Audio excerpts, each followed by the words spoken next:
Speaking with John Lennon, British Beatle extraordinaire. British Beatle, thank you. Your tour here in Los Angeles is drawing to a close. I wonder if you have any particular comments to make about your visit to Los Angeles, John?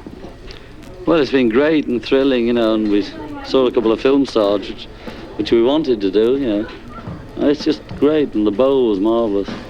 What did you think about the audience and the way most of the people, there were more than 17,000 persons in the Hollywood Bowl, and of course not all of them teenagers, but for the most part they were young adults and your fans. I wonder if you'd care to comment on the way they conducted themselves the night of your performance. Well, it was so good. It was almost too well behaved, They were very good, weren't they? I've never seen a crowd so big, so well behaved. Really, somebody did a great job.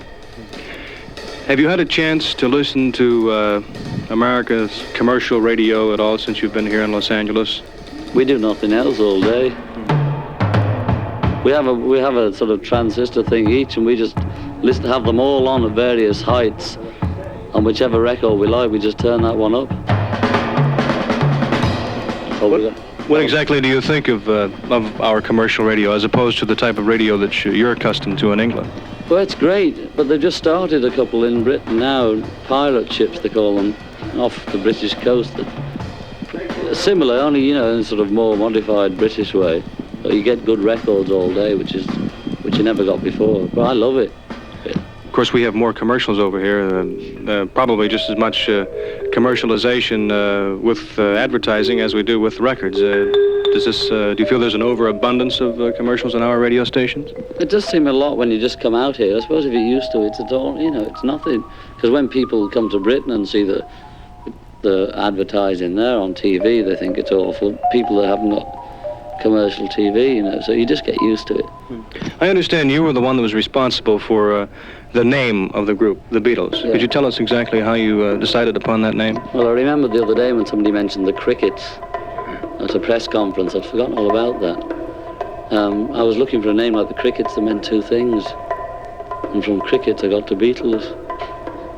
And I changed the BEA because it didn't mean two things on its own without B-E-E-T-L-E-S. Didn't mean two things.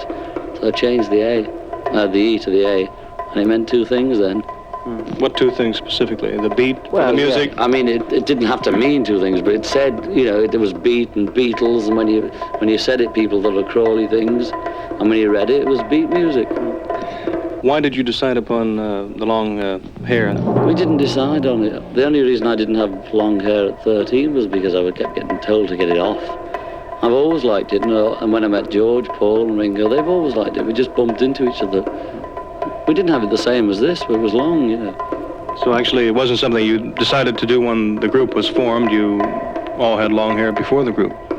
Yeah, sometimes we'd have it short. I've got photos of me with it longer than it is now, and shorter, much shorter. We used to just vary how we felt, How long has the group been a group, actually? Well, I'm losing count now. I think it's about 5 years, probably. That's not including Ringo. He's been with us about 3. When your records first started coming over here, did you have any? Did you wonder whether or not they would be successful as they were in England at the time? We didn't think we stood a chance in Heath. We just didn't imagine it at all. We didn't even bother. We were just even when we came over to America the first time, we were only coming over to buy LPs. I know our manager had plans for Ed Sullivan shows, but we thought at least we'll hear the sounds when we get over there. So it was just, you had no idea that your success would be so great and so powerful as it is today? It was just out of the dark, that's the truth. It's so out of the dark. We were knocked out like we didn't know what happened. Well, what made you decide to form a group such as you did? What was the reason for that? Well, about the time of rock and roll in Britain, I think I was about 15, so it'd be 1955. There was a big thing called skiffle, which is a kind of folk music, American folk music, only sort of jing with washboards. And all the kids, 15 onwards, used to have these groups, and I formed one at school. And then I met Paul, I had this group, and then I met Paul, then I met George, and that's the way it went. We changed to rock, and that was all there was to it. When did you cut your first record? I haven't a clue. That must be about 1.5 years, 2 years ago. What was the reaction to it publicly in England? It only sold in Liverpool. over the rest of Britain, it didn't, nobody bought it there. About half a dozen people did. But it sold so many in Liverpool the first 2 days, because they were all waiting for us to make it, that the dealers down in London thought there's a fiddle on. That Mr. Epstein fella up there is cheating, They didn't believe it. When they wrote in requests for it for the radio programmes, they wouldn't play it, because they thought it was a cheat. Because all the requests and everything came from Liverpool. Now, here in the United States and in Los Angeles in particular, there are, well, the music lists on most of the radio stations that play Beatle music are predominantly Beatle records. Now, is this the same situation in England? Do they play several of your hits at one time, or do they just play 1 or 2 records? Whereas we have maybe a half a dozen or more at one time on the charts. No, they never do that, because, well, not on the sort of BBC. The commercial radio doesn't either. They always give equal sort of spots to everybody. The only time you get more than one track usually is when they're playing LPs. They just play a new single, and when that's sort of going down, they'll turn it over and play the B-side. Is there any one particular thing that you can lay your finger on that was the big break for you and your success today? I haven't a clue. Probably just making the second record when it was #1. Just your constant persistence and just keeping on with it. I don't know. We didn't even think of it like that. We just thought we were making another record, and it was better than the first one. Let's see what it does, And when it was #1, we thought that was the end of the world. That was it.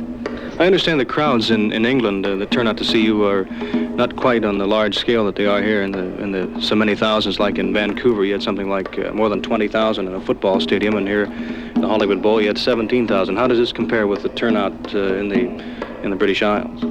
Well, in Britain, there's not half as many people, probably not a quarter. And when we play a British theatre, it only holds 2,000, the maximum. That's the largest. They're like the old music hall things that you don't even have over here. The real old, these theatres were built years ago, or even cinemas we play. It's like going around all the cinemas. There's nothing like 20,000 crowds. The only time you get that is for football.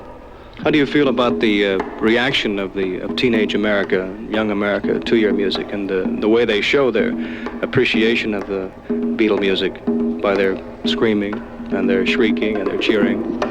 Oh, well, especially when you're performing. This is what I mean. You can hardly. The predominant sound, of course, is the enthusiasm from the audience. Yeah. Well, I mean, we played for about 4 or 5 years, being completely heard.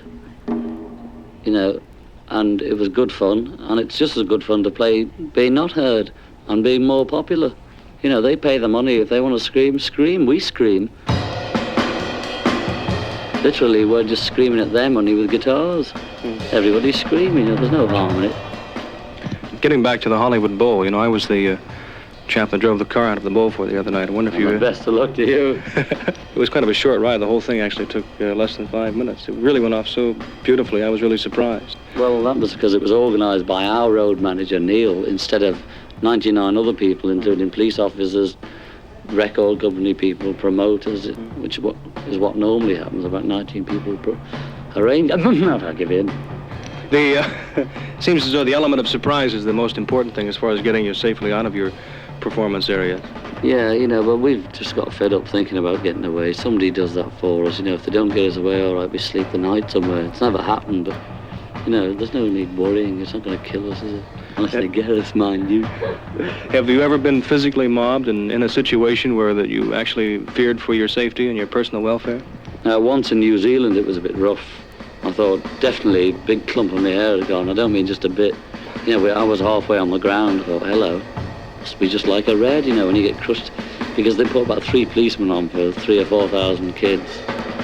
And they refused to put any more on. We've had all sorts over here, We've seen them all. And they had seen them all as we crushed to the ground, but apart from that, it was all right. That was it. I know that the success of the Beatles will probably continue for a long time, but what do you plan for the future? I realize this is your career right now, but do you have any particular specialization that you care to make, like writing for motion pictures or just continuing to write music, or what exactly? I don't know. I could just get asked this all the time, every day, and I wish I could think of just a straight answer, like I want to be a man who walks with his left leg in the gutter. I can't.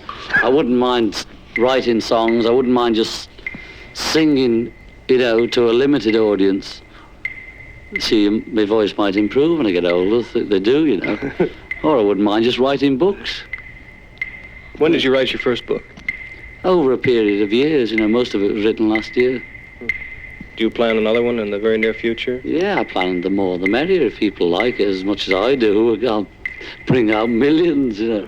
You just write because you enjoy it, not because you had any particular idea that the books would be popular or catch on, did you? No, I was writing it before I was a Beatle. I was doing that stuff. Not exactly the same, but similar kind of stuff, you know. I always sort of fancied making a book out of it. I didn't think anybody ever would. I thought, you know, if I showed it to anybody, they'd just say, go away, son, you know, go back to school. But they did, that's surprising, that. What is your, specifically is your educational background in England? Junior school, grammar school, which I failed miserably, but great at art, folks. And so the headmaster recommended me to go to art school. He said, if he doesn't go there, he may as well just pack up life, pack up living, you see. So he arranged for me to go to art school, which I went to for 5 years and failed there too. I developed a great sense of humour and met some great people and a laugh. And then I played rock and roll. Of course, I was playing rock and roll during all this time, grammar school and art school. Developing like the basic form with the music.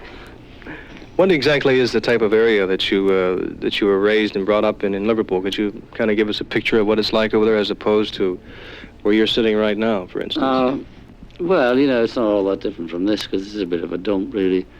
But most Americans think we came out sort of slums. I think Ringo came out of the lousiest area. You know, he doesn't care. He probably had more fun there. And I call them semi-detached.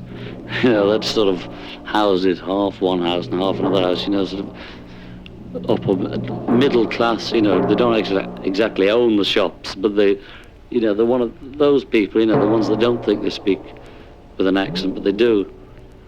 You know those people say, how do you do? It's very nice to meet you, thank you very much. You know, and they think they're speaking Oxford English, but they're all right people, you know, you need them, I suppose. They kind of help make the world go round. Remember the other night at the airport, we were discussing Dave Hull. Remember that? Yeah. Oh, that was right, giving our addresses away to get popular. Find this one, Dave. Dave is working. I think he's off by now. He gets off at midnight. He's going to be at the airport tomorrow morning. You're going to have a few words for him when you see him? Yeah, I'll give him a few of the Rolling Stones addresses for a laugh. Anything that you care to say in closing, John, about Los Angeles and about your visit here and about the tour so far here in America? Good night and thanks for the bread.